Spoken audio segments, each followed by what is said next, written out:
I'm Simon Buckingham and I'm the Product Development Manager for Drinks at the National Trust. I'm here today to tell you about the new National Trust coffee. I'm going to take you through the changes in blend and roast. I'm also going to take you through how to make a good coffee at home using a cafetiere.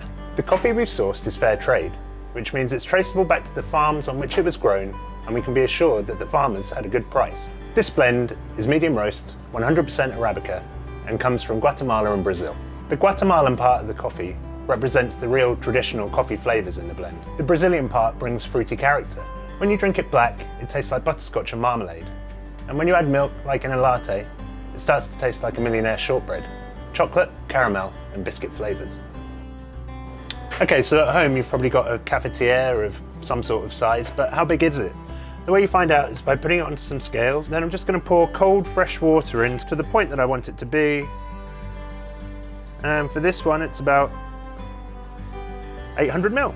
So a good rule of thumb is to set the amount of grams per litre of coffee that you want. If you like it strong, it's going to be somewhere around 70. If you're not so keen on it being that strong, it's about 65. I like mine nice and strong, so we're going to go for 70 grams per litre. As we've got this cafetiere at 800 ml, we're then going to say that it's going to be 56 grams.